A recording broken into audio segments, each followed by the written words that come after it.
ישראל, לא לפחד, השם אלוקיך הולך איתך. עם ישראל, לא מפחד, השם אלוקינו השם אחד. De la Yeshiva. Ce matin, nous serons avec le Rav Raphaël Halimi, puisque nous allons parler de cette magnifique paracha, la parachat Noach. Dans la parachat Noach, le Créateur va décider de purifier la terre de sa débauche par les eaux sulfureuses du déluge. Noach, Noé, était un homme juste, intègre face à cette génération qui était dépravée, et lui seul, avec sa famille, a donc été sauvé.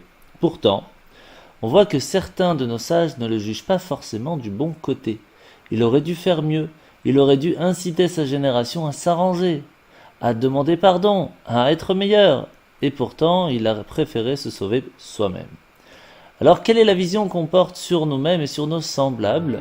Est-ce que l'on voit le verre à moitié vide ou à moitié plein?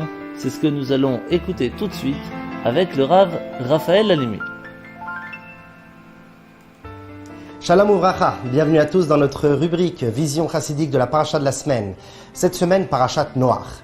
La paracha de cette semaine nous raconte l'extinction de l'espèce humaine et animale le 17 du mois de Cheshvan de l'année 1656, ce jour où Hachem, Dieu, décide d'effacer toute existence qui a abîmé, qui a dépravé toute la terre. Et Dieu décide donc de purger, de purifier cette terre à travers le déluge, les eaux du déluge, le Maboul. Et donc, Akadosh Baruch Hu choisit un être élevé, un être d'exception qui se nomme Noé, Noach, et il le choisit donc pour être le porte-parole de l'existence, celui qui pourra faire continuer toute l'existence à la suite du Maboul, pour sauver donc l'espèce humaine et animale dans une arche. D'ailleurs, nos maîtres nous disent que le mot Noach a la même étymologie que le mot Nachat, qui est l'apaisement. Car grâce à cette purification, Dieu apaisera sa colère. Car en effet, Dieu aurait pu tout simplement arrêter de prodiguer son énergie afin que afin que la terre subsiste. Car en effet, comme on le sait, Akadosh Baruch Hu crée le monde à chaque instant, à chaque nanoseconde, la création se refait de nouveau. Ose ma'aseh bereshit bechol yom tamid. Il fait l'action des mondes à chaque instant. Donc Akadosh Baruch Hu aurait pu tout simplement se suffire d'arrêter de prononcer ces lettres divines qui régissent la matière. Eh bien non. Akadosh Baruch Hu ici est actif, détruit la terre afin de raser ce qui est négatif, amener de l'eau purifiante et pour une rédemption grâce à cela positive par la suite. Et d'ailleurs notre paracha nous parle au tout début de Noach, en le louant, en faisant son apologie. En effet, la Torah nous dit « Elle est Toldot Noach ». Voici les descendances de Noach. Alors on s'attend à ce que la Torah nous cite ses enfants, Shem, Ham et Yefet. Et pour autant, la Torah nous dit que Noach, Ish Tzadik, Aya Bedorotav. Tzadik Tamim, Aya Bedorotav. Noach était un homme juste et intègre à son époque. A priori, rien à voir avec sa descendance. Eh bien, Rashi, le plus grand commentateur de la Torah, nous explique deux raisons à cela. La première, c'est que lorsque l'on rappelle, lorsque l'on cite le souvenir d'un tzaddik, eh bien, nous devons le couvrir de louanges. Sheneemar, Zecher Tzadik Livracha, comme il est dit, le souvenir d'un juste, eh bien, c'est pour la bénédiction, et il mérite également lui-même des bénédictions.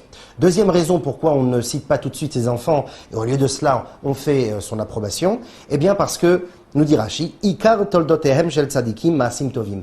Eh bien, l'essentiel des descendances d'un juste, eh bien, ce sont ses bonnes actions, ses bonnes mœurs. En effet, Noach est resté solide face à une génération dépravée. Cela dit, on peut se poser la question, qu'est-il dit à la suite du passouk? Noach était un homme juste et intègre à son époque. Pourquoi préciser qu'il était juste et intègre à son époque? Cela est évident.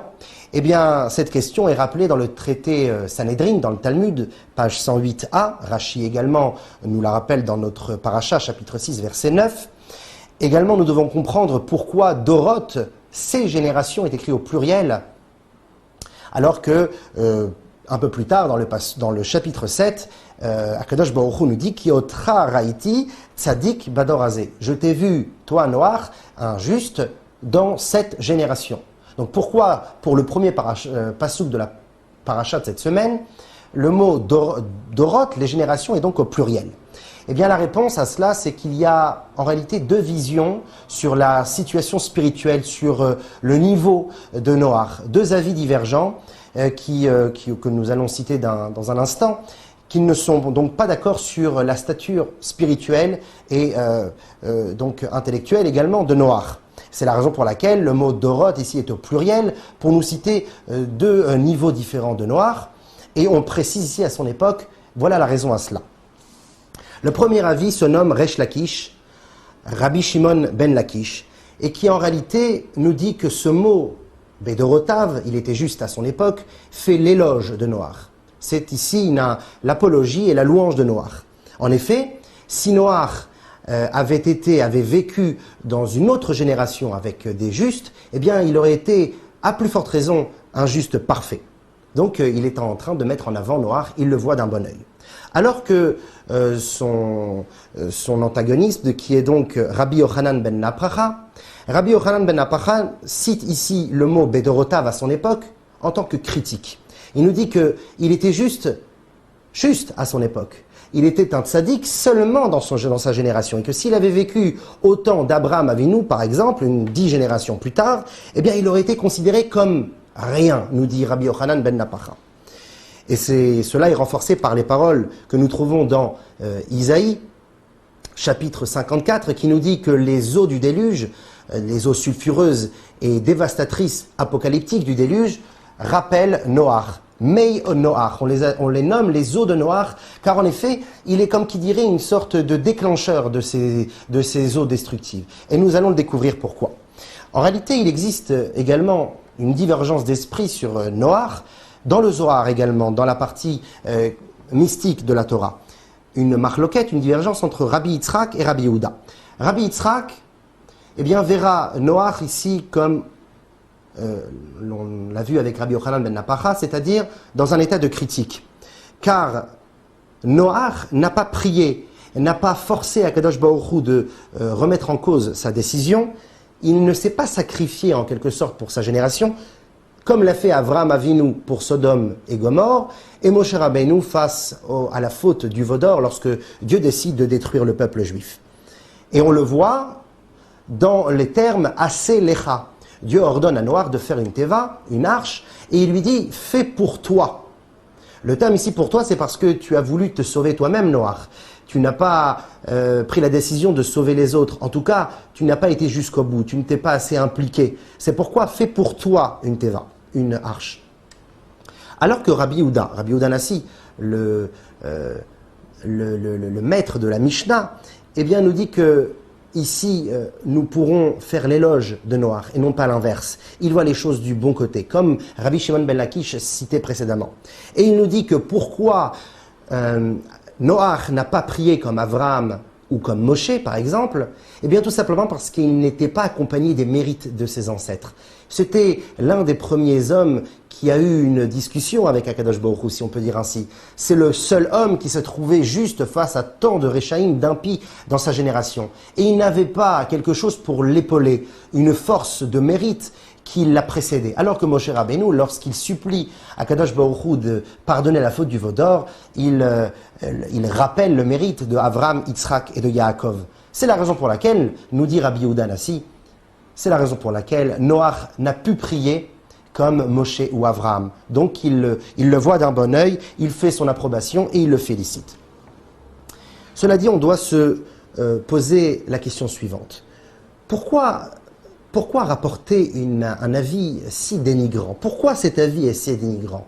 On le sait bien, dans la Torah, on doit s'efforcer, la Torah s'efforce de ne jamais citer les créatures de Dieu avec un avis négatif. Jusqu'à dire que s'il avait vécu à l'époque d'Abraham, eh bien il serait considéré comme rien.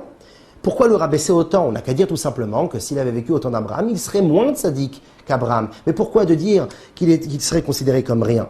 La Torah, comme on l'a dit, même pour un animal impur, eh bien, la Torah rajoute 9 lettres afin de ne pas critiquer, de blâmer l'animal. Au lieu de dire Behemat Mea, un animal impur, c'est dans notre paracha, la Torah dira Behema Asher Einena Tehora, un animal qui n'est pas pur, un langage positif. Donc à plus forte raison pour Noach, pourquoi citer des paroles si négatives, des paroles de condamnation et de dénigrement?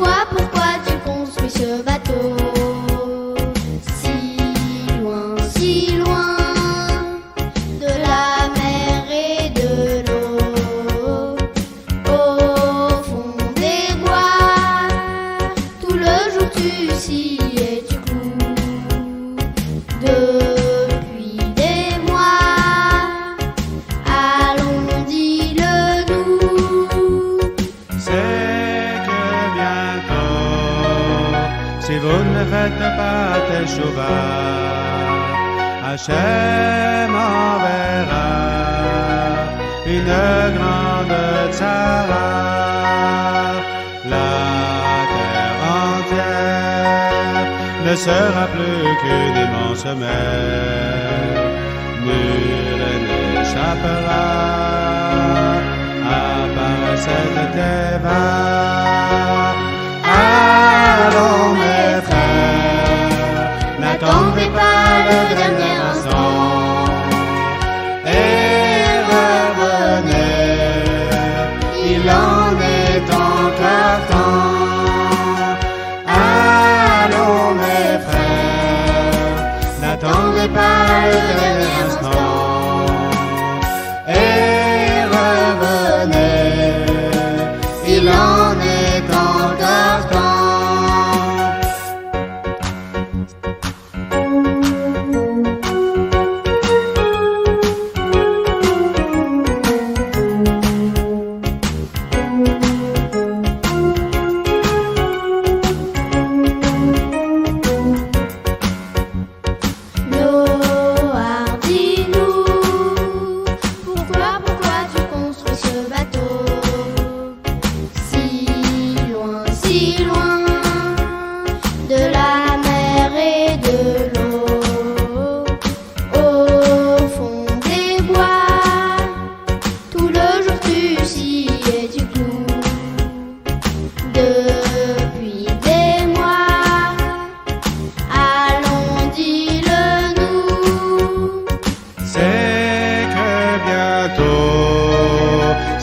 Ne faites pas de chouva, Hachem enverra une grande tzara, la terre entière ne sera plus qu'une immense mer, nul n'échappera à part cette Teva.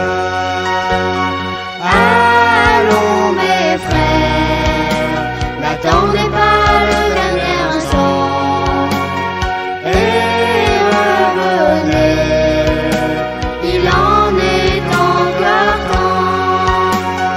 Allons mes frères, n'attendez pas le dernier instant et revenez, il en est encore temps.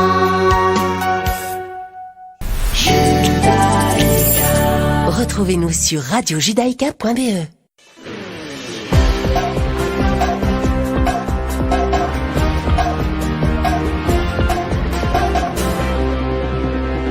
Donc voilà, sur Radio Judaïka, nous sommes toujours avec le Rav Raphaël Halimi qui nous a posé la question: comment ça se fait qu'il y a deux possibilités de voir les choses chez Noach, être bien ou ne pas l'être?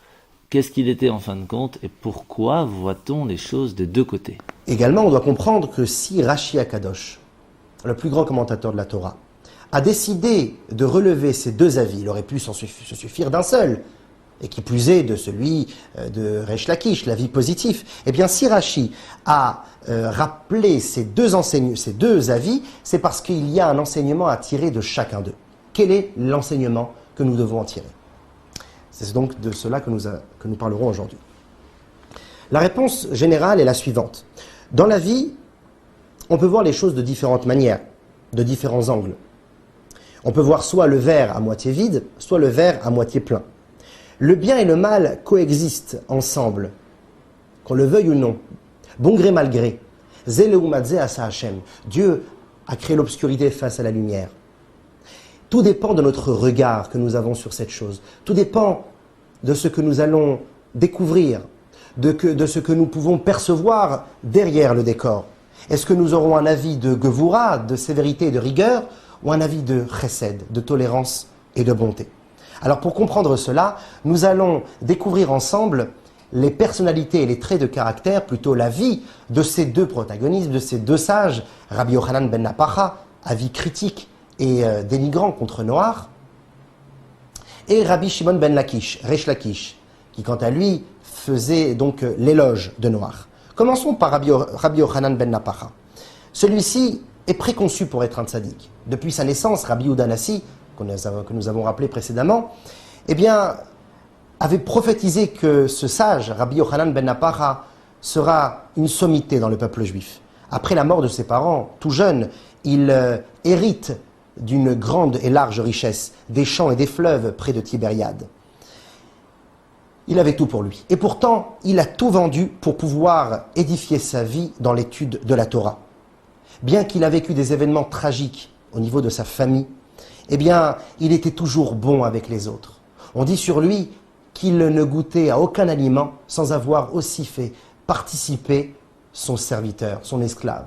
Même la personne, a priori, la plus insignifiante de sa maison, il voulait qu'il profite autant que lui. Donc une grandeur d'âme extraordinaire, bien qu'il ait été seul, sans parents depuis son jeune âge. Pour quelqu'un comme lui, qui a tout eu et qui s'est battu toute sa vie pour pouvoir monter de niveau en niveau, d'échelon en échelon, eh bien pour lui, il ne pouvait comprendre Noach. Il ne pouvait se mettre à sa place. Il disait que Noach n'a pas fait assez d'efforts. Il aurait pu faire bien plus. Il aurait pu s'impliquer. Il aurait dû avoir plus de conviction pour sauver l'humanité, pour supplier à Kadosh Baruch Hu de pardonner l'existence. C'est la raison pour laquelle il le juge l'ignaï, c'est-à-dire avec dénigrement, avec blâme, avec critique, en disant que dans sa génération, c'était un grand, c'est vrai, face à tous ces Réchaïm, mais dans celle d'Abraham, il serait reconnu comme rien. Plus tard, nous comprendrons le sens de comme rien. Alors que, découvrons maintenant Resh Lakish, Rabbi Shimon ben Lakish. Quant à lui, Rabbi Shimon ben Lakish était le beau-frère de Rabbi Yochanan ben Napacha, c'est également son fidèle disciple. Nous allons découvrir dans un instant comment cela a été fait. Tout jeune, il étudie déjà la Torah, il fait partie d'une famille noble qui est donc pratiquante, mais avec le temps, dans son adolescence, il s'égare du droit chemin. Et puisque c'était un homme extrêmement fort physiquement, eh bien, il devient gladiateur parmi les civilisations les plus excentriques de l'époque. Un jour, il s'évade de ce monde sanguinaire et il redécouvre, il refait connaissance avec son ami d'enfance, qui était Rabbi Yochanan ben Napacha. Ensemble, ils vont nager dans le fleuve. Resh Lakish fait des sauts en l'air extraordinaires, tel un gymnaste. Et Rabbi Yochanan ben Napacha lui dit, tu sais, avec ta force, tu pourrais gravir les échelons et monter dans les niveaux de la Torah. Tu pourrais utiliser ta force physique pour la spiritualité. Resh Lakish lui répond un petit peu ironiquement, il lui dit, et toi, Rabbi Yochanan, tu es si beau que ta beauté est celle d'une femme. Car Rabbi Yochanan ben Napacha était une personne extrêmement belle. Rabbi Yochanan utilise ce moment pour amadouer Resh Lakish et lui dit, tu sais, j'ai une sœur qui est encore plus belle que moi. Si tu viens à la Torah, si tu viens au Beth Midrash et tu reviens à Dieu, je t'offre ma sœur. Alors au début, Resh Lakish le fera avec une idée pas très pure, c'est vrai, mais avec le temps, il découvrira que au plus profond de lui-même, c'était sa Neshama qui avait dit oui. Et il a découvert des forces phénoménales. On dit que c'était un déracineur de montagne, tellement sa force physique s'était transformée, s'était habillée dans une force spirituelle de Torah et d'abnégation pour Dieu. Dans le traité Brachot 63b, Resh Lakish nous dit « Eina Torah mitkayemet ela bemi shememit atzmo alea » La Torah ne subsiste que chez celui qui se donne entièrement pour elle. Donc c'est quelqu'un qui est venu des plus bas fonds pour monter vers Dieu. C'est pour cela que comme Resh Lakish vient d'un monde barbare, sanguinaire et dépravé qu'il comprend Noach. Il se met à sa place et il le juge avec bienfaisance, avec un bon œil. C'est pour ça que nos maîtres nous disent: tu ne peux juger ton prochain seulement si tu es arrivé à sa place, si tu arrives à voir la vie avec ses yeux, si tu comprends, si tu es tolérant, si tu portes ses lunettes en quelque sorte. C'est la raison pour laquelle la Torah nous dit: ne juge pas les hommes. Si déjà tu les juges, juge-les du bon côté. Parce que forcément, tu ne pourras jamais être à la place de l'autre.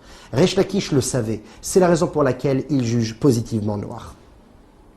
Maintenant que nous avons compris l'identité de ces deux avis, l'un qui juge Noach sévèrement et l'autre avec tolérance, nous devons comprendre quelle est la raison pour chacun d'eux de juger Noach selon leur désir.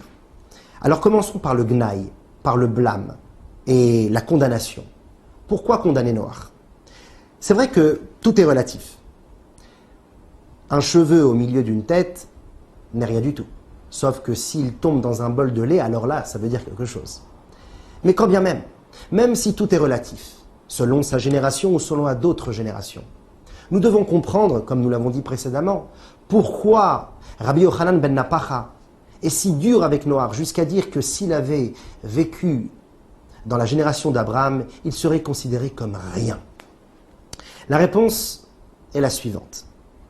Eh bien, cela dépend dans quoi Noach excellait. Si on parle de Ben Adam Lachavero, les mitzvot et le comportement que l'on doit avoir envers son prochain, alors c'est vrai que Noach excellait. C'était un homme parfait, c'était un homme bon, qui ne volait pas, qui ne mentait pas, qui considérait son prochain et aidait les autres.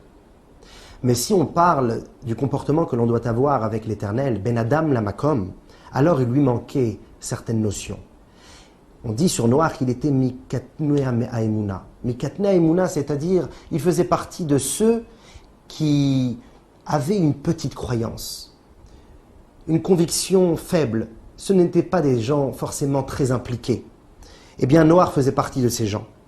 Hachem a dû le pousser dans la Teva.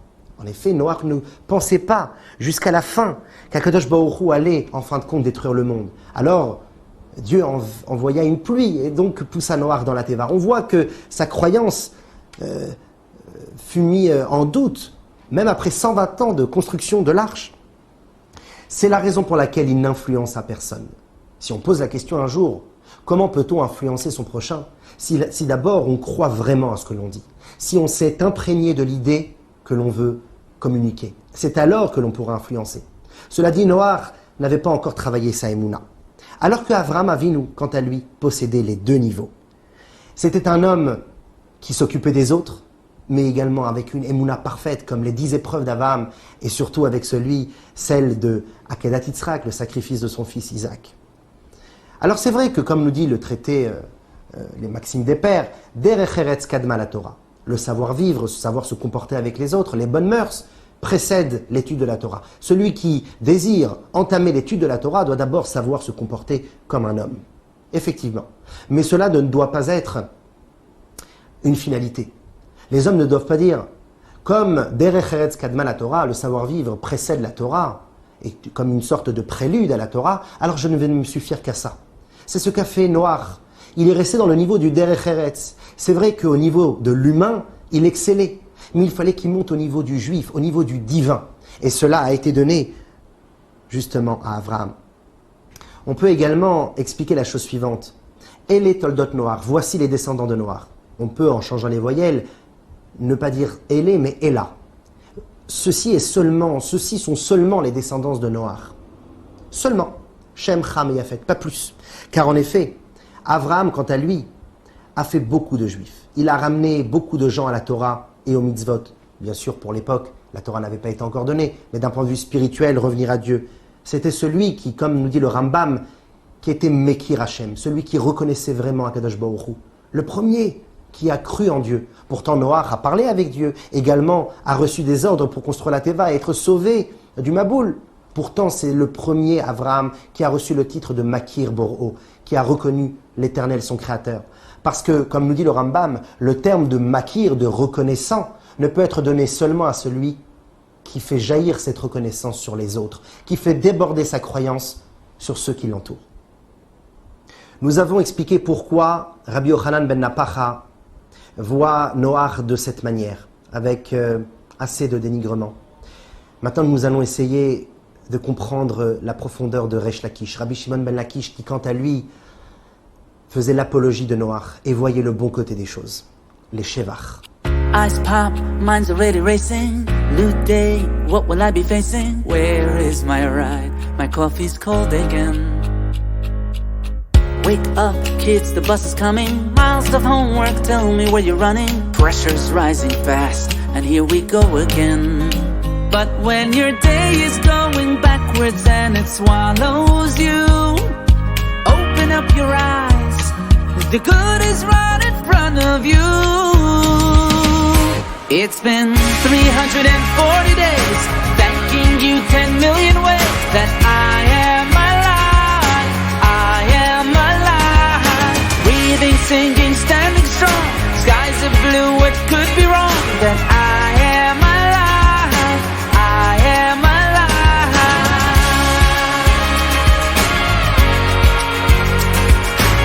Moonlight, the stars are all around me. Was dark, but now the land has found me.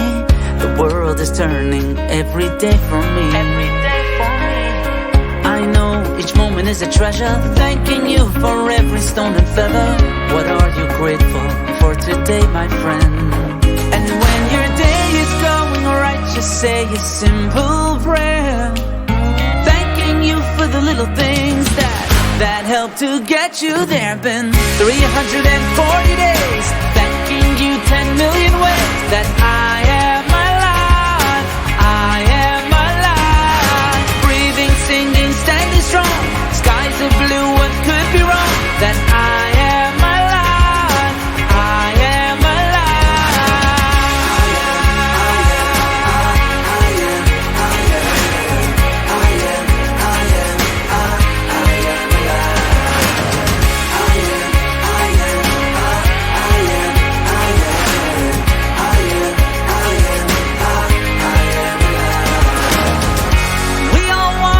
forever, but we all seem to forget.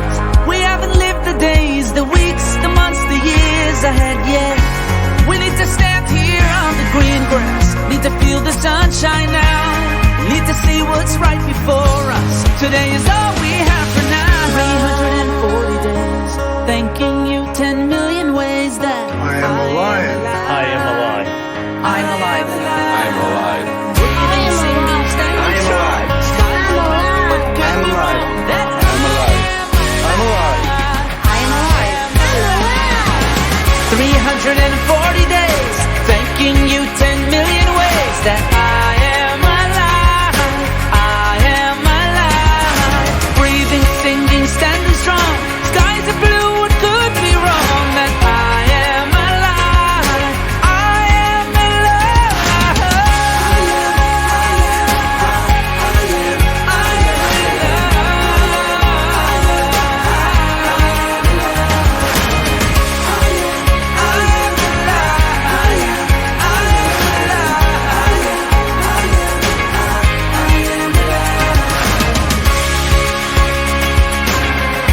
yeah, that I am alive.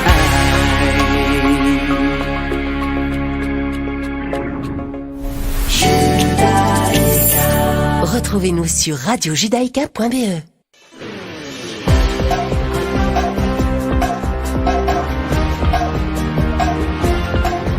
Et bien voilà, nous arrivons maintenant à la fin de cette explication avec Rav Raphaël Alimi, mais s'il vous plaît Rav Raphaël Alimi, pouvez-vous nous expliquer pourquoi juger mal? Est-ce que Noach était vraiment si moyen que ça? Est-ce que c'était sa génération? Expliquez-nous s'il vous plaît. Pourquoi juger mal Noach, alors qu'il a vécu dans une époque si terrible? Si on s'approfondit un petit peu, on verra que Noach s'est occupé également de sa génération, à sa manière.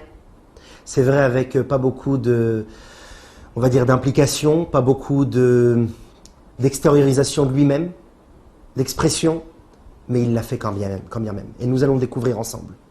Dieu lui dit de venir dans la Teva, un endroit saint, un endroit de plénitude, un endroit de sauvetage, pour se préserver de la matérialité de ce monde et bien sûr du déluge. Et pourtant, Noach ne va pas s'occuper que de soi-même. Il aura une fenêtre et une pierre précieuse, nous dit la Torah. Une fenêtre pour s'éclairer ou une pierre précieuse? Le Midrash nous dit que c'était une pierre précieuse qui était à l'entrée de la fenêtre afin que les rayons du jour puissent éclairer la pierre qui elle-même resplendissait dans la Teva. Cela dit, on peut se poser plusieurs questions. À quoi servait cette fenêtre face à une Teva qui était une arche qui était si gigantissime, avec 3 étages? Une petite lucarne ne servait pas à grand-chose. La pierre précieuse non plus. Est-ce que cette lumière traversait en quelque sorte les murs? Ce n'est pas possible. Et on sait également, le Midrash nous dit qu'il n'y avait plus de soleil pendant cette période. Il y avait tellement les ténèbres dans le ciel que le soleil ne passait plus. Donc, éclairer quoi? Le Midrash raconte également que Noach utilisait des lampes à l'huile pour éclairer à l'intérieur de la Teva. Donc, à quoi servait cette lucarne? Bon, c'est vrai, effectivement, c'était pour envoyer le corbeau. Mais cette lucarne avait un sens bien plus profond. C'était celui qui faisait la corrélation entre le monde de l'intérieur et de la sainteté de l'arche et celui de l'extérieur de la dépravation, qui était certes en mode purification, mais qui était aussi nécessaire, car on devait se pencher vers eux. C'est pour cela que Noach avait cette fenêtre et cette pierre, pour pouvoir éclairer en réalité vers l'extérieur, telle la menorah, le candélabre dans le temple. Donc on voit, d'un point de vue un petit peu spirituel et chassidique, que Noach s'occupait quand bien même de sa génération, à sa manière. C'est la raison pour laquelle il faut être tolérant aussi, parce que peut-être un petit peu timide, réservé, introverti, Noach l'a fait quand même. Il a aidé les autres à sa manière. Également, il s'est occupé de tous les animaux. Au lieu d'attendre la fin du Maboul tranquillement, il aurait pu aller dormir et attendre la fin des 1 an et 10 jours dans la Teva. Eh bien non. La Torah nous dit qu'il allait même jusqu'à cracher du sang et ne pas dormir des nuits entières avec ses fils. Même s'il n'a pas eu l'audace et le tempérament de Moshe, qui a dit « Mechanina misifrecha, efface-moi de ton livre si tu ne pardonnes pas le peuple juif », il a donné un ultimatum précis à Dieu. C'est vrai, Noach ne l'a pas fait. Il n'avait pas ce tempérament. Mais quand bien même, il n'a pas chômé pour faire continuer le monde. Il a même pensé à des graines de figues et des graines de vigne, car il savait que ces 2 végétaux, ces 2 plantes, s'abîmaient avec l'eau et ne pouvaient pas repousser à la suite du déluge. Il en prit avec lui dans la Teva pour pouvoir replanter de nouvelles plantes à la suite. Et pourtant, ce n'était pas dans l'ordre divin, ça venait de lui-même. Donc, en quelque sorte, il y avait également une implication personnelle. Noach et ses fils, également, ne pouvaient pas avoir d'enfants dans la Teva. Il leur était interdit d'avoir des relations conjugales. Pourquoi ? Tout simplement parce que Noé voulait ressembler et voulait être à l'image de Dieu. Magi devarav Yaakov, il dit ses lois à Yaakov, Chukav umishpatav le Israël, et ses ordonnances au peuple juif. C'est ses ordonnances avant d'être les nôtres, car Dieu les fait au moment même où nous les pratiquons. C'est la raison pour laquelle nous ne pouvons pas faire Pessah au moment de Purim ou vice-versa. Parce que lorsque nous pratiquons la mitzvah au moment précis où cela est ordonné par nos sages ou pour la Torah, eh bien nous sommes en train de se connecter parfaitement, en unicité parfaite avec Akadosh Baruch Hu, car il est en train lui aussi de pratiquer cette mitzvah. Alors Noach voulut également être à l'image de Dieu. Encore une fois, l'image sécurisante et de louange de Noach. Nous devons maintenant comprendre, pour finir, comme nous l'avons dit au début du cours, que si Rashi a donné ces 2 avis, bien que l'un est difficile, l'autre est beaucoup plus tolérant, s'il a donné ces 2 avis, c'est qu'il en découle pour nous, de chacun d'eux, un enseignement. Le Maboul, nous dit le Baal Shem Tov, Rabbi Israël Baal Shem Tov, le fondateur du chassidisme, fera référence aux eaux sulfureuses de la matière, à tout ce gouffre de modernisme qui peut être malheureusement fatal pour l'homme. Maïm azédonim, des eaux sales et bruyantes. Maïm rabim, des eaux nombreuses. C'est les soucis, la parnassa, le gagne-pain, la matérialité, le social, tout ce qui peut nous déranger. Eh bien, face à ces épreuves et à ces embûches, on doit, à certains moments de la vie, pouvoir, de la journée même, pouvoir non pas s'engouffrer, mais se ressourcer, tel que recharger des batteries et de rentrer dans la Teva, de se protéger de ce maboul, de ce brouhaha, de ce cataclysme spirituel et moral que l'on peut vivre au jour le jour. La Teva, nous dit le Baal Shem Tov, peut être également lue par le mot Teva qui veut dire le mot. Lorsque l'on a le Maboul, eh bien on doit rentrer dans les mots de la Torah et de la Tfila. Et voilà ce que ces deux avis, Rabbi Yochanan ben Napacha, le sévère, et Rabbi Shimon ben Lakish, le tolérant, viennent nous enseigner. Il peut y avoir un juif simple, qu'on va appeler vulgairement le juif simple, c'est le juif traditionnaliste qui ne fait pas trop, qui ne va pas faire au-dessus de la ligne stricte du din, de la loi, qui va se suffire de très peu.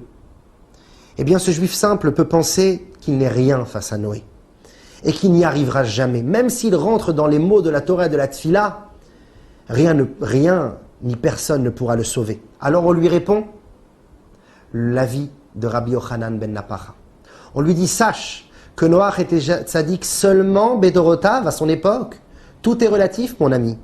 Noach a réussi, mais toi aussi, tu as la faculté, tu as la facilité, tu peux toi aussi y arriver, car tout dépend de ce que tu es, de ton niveau. Peut-être dans ta génération, dans la famille dans laquelle tu vis, le travail que tu pratiques, peut-être justement les petites actions que tu peux faire dans Torah et Tfila, peuvent être considérées comme tzaddik et tamim. Jusqu'à arriver peut-être même au contraire, où le Maboul, tous les dérangements de cet univers, eh bien, et ses soucis, te pousseront justement à faire tes chouvas, peut-être, revenir à Dieu. Le deuxième enseignement, qui sera relié à l'enseignement de Resh Lakish, eh bien, s'adresse aux Juifs que l'on va vulgairement également appeler élevés, supérieurs, celui qui pratique Torah et Mitzvot, qui est un vrai religieux. Celui-ci peut dire également qu'il est protégé du Maboul, que rien ne pourra lui arriver. Alors on lui répond, n'oublie pas ce qu'a dit Resh Lakish. Noach était en quelque sorte un super tzaddik, dans toutes les générations.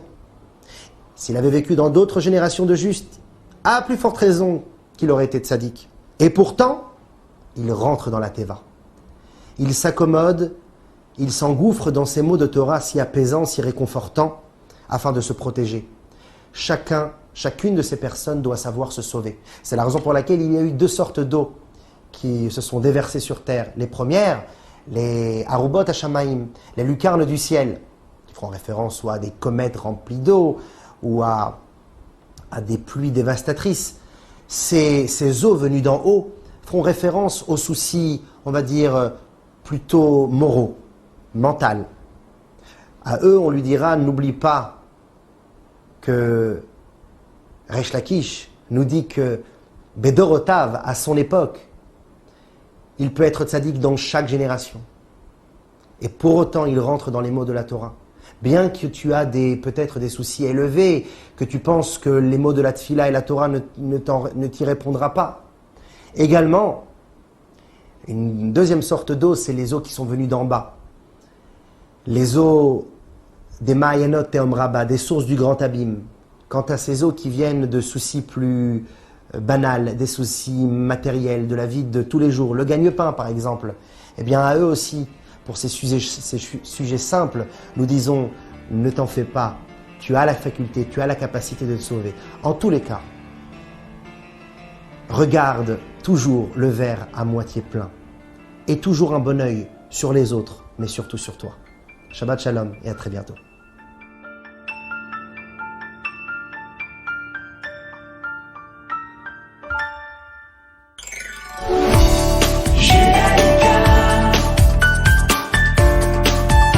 Judaïka 90.2 FM.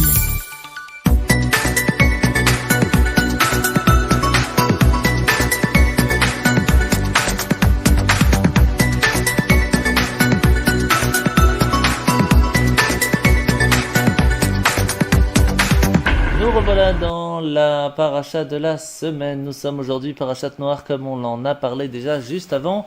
Nous sommes en bref, la paracha donne donc instruction à Noach, le seul juste dans un monde en proie à la violence, à la corruption, de construire une grande arche, une teva faite de bois, etc.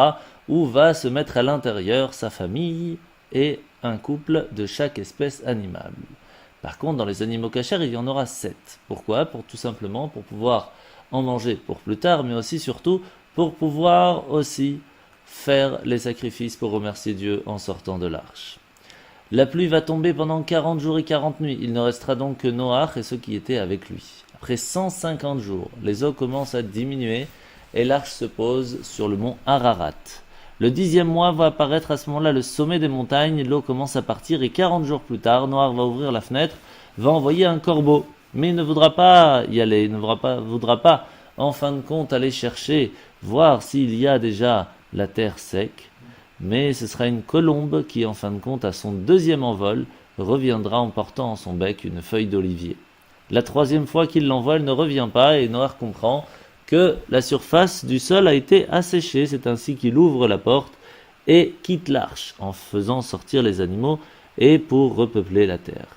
Noach va y construire un autel, va y offrir des sacrifices et Dieu va bénir Noach et ses enfants, les avertis du caractère sacré de la vie. Le meurtre est interdit, la consommation de la chair d'un animal est permise seulement s'il n'est plus vivant, s'il est vivant ce sera tout à fait interdit. Il établit son alliance avec l'humanité et va donner l'arc-en-ciel comme signe qu'il ne détruira plus d'un coup le monde entier. Noach, en premier lieu, va donc planter une vigne, va s'enivrer du vin produit et va, en fin de compte, s'endormir. 2 de ses fils, Shem et Japhet, sont bénis, car ils vont recouvrir la nudité de leur père, alors que Ham, le 3e, fut maudit pour avoir vu et avoir raconté la déchéance de son père. Les descendants de Noach vont former un seul peuple, à la langue commune, pendant plus de 10 générations. Puis ils vont défier Dieu en construisant une grande tour qu'ils veulent symbole de leur invincibilité. Et à ce moment-là, il va y avoir 3 sortes de personnes différentes. Il y aura des personnes qui vont vouloir construire cette tour pour tout simplement se protéger du déluge, pour que si un déluge encore arrive, eh bien ils seront assez hauts. Sur ce, c'est un petit peu un manque de confiance en Dieu. Il y aura une 2e sorte de personnes, ceux qui vont vouloir se battre contre Dieu à cause de ce qu'il a fait. Et numéro 3, ceux qui voulaient carrément être de Dieu. À ce moment-là, il y aura 3 punitions différentes. Pour ceux qui ont voulu simplement se protéger du déluge, ils vont retourner chez eux comme si de rien n'était. Pour ceux qui ont voulu se battre contre Dieu, Dieu va leur confondre le langage et ils ne pourront plus se comprendre. Par contre, les 3e, ceux qui ont voulu être des dieux, vont se transformer en singes ou en démons, et c'est à ce moment-là que va commencer une nouvelle ère. À ce moment-là, la paracha s'achève avec la chronologie des générations qui vont aller de Noach à Abraham, qui deviendra en fin de compte Abraham, et le voyage de ce dernier de Ur Kasdim à Haran sur le chemin de pays de Canaan. Je vous laisse maintenant profiter de Béni Yeladim de la parachat Noach. Alors c'est parti. Mais attends, Benny, tu n'as pas demandé le nom de la paracha de la semaine. Mais oui, c'est quoi le nom de la paracha de la semaine? Bravo, la paracha de la semaine c'est Noach. La paracha de la semaine, la paracha c'est Noach. La paracha de la semaine, la paracha c'est Noach. Bonjour les enfants. Bonjour Rav. Lorsque Hachem a donné ordre à Noach de faire entrer les animaux dans la Teva, il lui a demandé de prendre des animaux purs et des animaux... Impur. Non, Coco. Comment? Je recommence. Lorsque Hachem a donné ordre à Noach de faire entrer les animaux dans la Teva, il lui a demandé de prendre des animaux purs et des animaux... Impur. Mais non, Coco. Mais qu'est-ce qui se passe? Ben oui Rav. Pourquoi vous dites non? Coco a raison. Hachem a demandé des animaux purs et des animaux impurs. Eh bien non, Benny. Hachem a demandé à Noach de prendre des animaux purs et des animaux qui ne sont pas purs. Bah c'est ce que j'ai dit. Non. Ah bon? Toi, tu as dit des animaux impurs. Oui. Et dans la Torah, c'est écrit des animaux qui ne sont pas purs. Bah c'est la même chose, non? Non. Mais pourquoi? Laissez-moi vous expliquer. Vous savez que dans la Torah, il n'y a aucun mot superflu, ni aucune lettre en trop. Oui. Alors si la Torah a utilisé les 5 mots qui ne sont pas purs, au lieu de n'en utiliser qu'un seul, impur, ce n'est certainement pas pour jouer avec les mots, mais c'est pour nous enseigner un principe très important. Et oui, c'est sûr, mais lequel? C'est celui de faire attention aux mots qui sortent de notre bouche. Ah, je crois que je commence à comprendre. Qu'est-ce que tu as compris, Benny? Pour éviter d'utiliser un mot négatif, comme le mot impur, la Torah a préféré rajouter les mots qui ne sont pas purs. Bravo, Benny. Ah oui, c'est pas pareil. Je vois que toi aussi tu as compris, Coco. Tout compris. Il faut s'éloigner de toute mauvaise parole. Bien entendu, ne pas prononcer d'insultes, ni de mots vulgaires. Mais plus que cela encore, nous devons veiller à ne dire que des mots positifs, même si ça demande parfois d'utiliser plus de mots. Il faut dire des mots positifs pour penser positif. Tout juste. Alors avant de parler, réfléchissons un petit instant pour bien choisir nos mots. Benny, est-ce que tu veux qu'on s'entraîne ensemble? Oui, je veux bien. Alors si tu n'aimes pas un jeu, au lieu de dire qu'il est nul, qu'est-ce que tu pourrais dire? Ce jeu n'est pas très bien. Ou bien encore que ce jeu n'est pas intéressant. Ou bien, ce jeu n'est pas méga top. Oui, si tu veux, Coco. Et comment dirais-tu de façon positive et délicate, ce pull est moche? Je pourrais dire qu'il ne me plaît pas. Oui, ou il n'est pas très joli par exemple. J'ai compris. Et ainsi tu pourras t'inspirer du Razonich. Il était très vigilant au niveau de sa parole, et il n'utilisait toujours qu'un langage propre. Par exemple, s'il entendait quelqu'un dire à son prochain c'est faux, il s'approchait de lui avec discrétion et délicatesse, et il lui conseillait de dire ce n'est pas juste. Shabbat Shalom les enfants.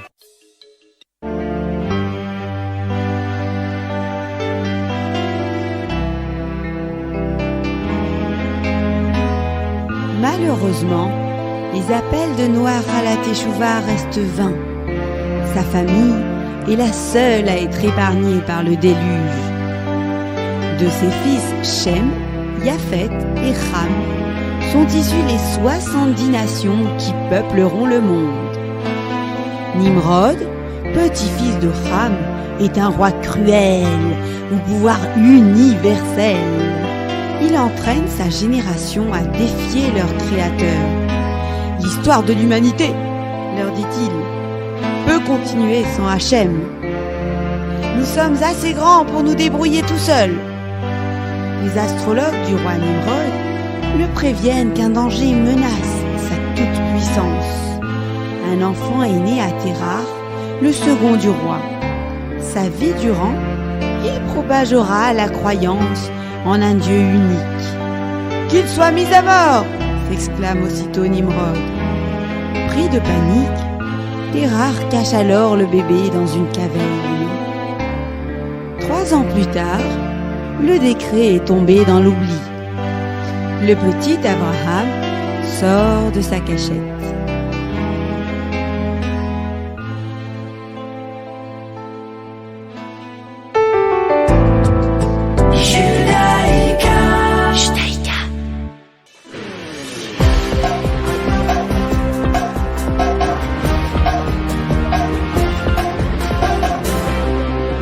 Et bien voilà, c'est ainsi que finit notre émission ce matin. Je vous rappelle que nous sommes Parashat Noach. Ce soir, nous allumerons les bougies à 17h. Faites attention avec le changement d'horaire. 17h, c'est assez tôt.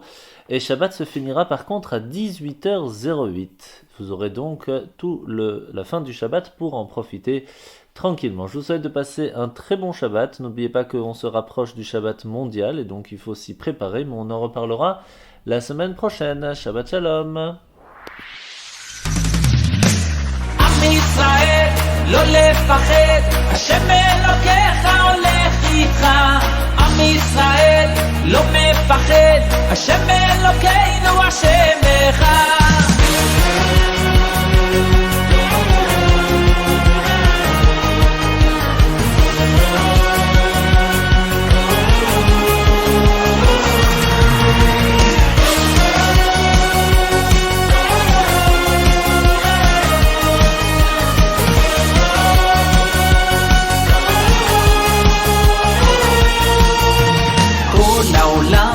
גשר צר, והעיקר לא לפחד כלל, ומלמעלה הוא שומר, צר ואויב לא יתקרב, אח לאח ויד ביד, ישראל זה עם אחד, ומלמעלה הוא עוזר, שומר שומר ישראל.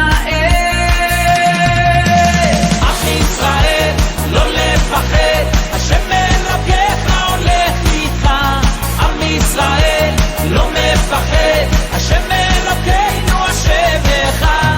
עם ישראל לא לפחד, השם אלוקיך הולך איתך. עם ישראל לא מפחד, השם אלוקינו השם אחד.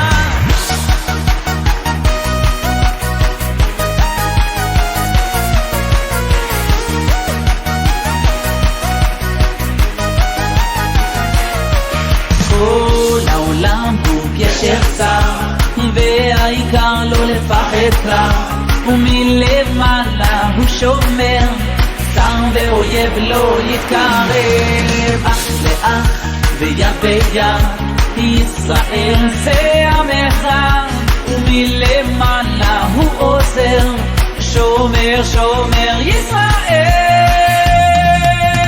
עם ישראל לא לפחד, השם אלוקיך הולך איתך. עם ישראל לא מפחד, השם אלוקינו השם אחד.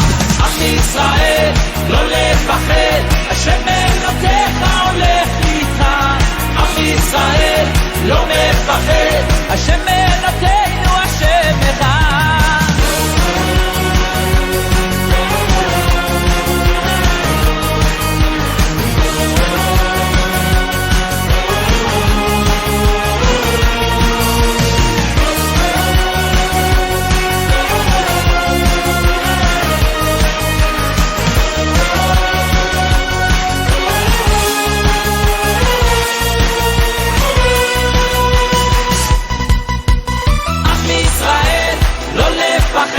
השם אלוקיך הולך איתך. עם ישראל לא מפחד, השם אלוקינו השם אחד. עם ישראל לא לפחד,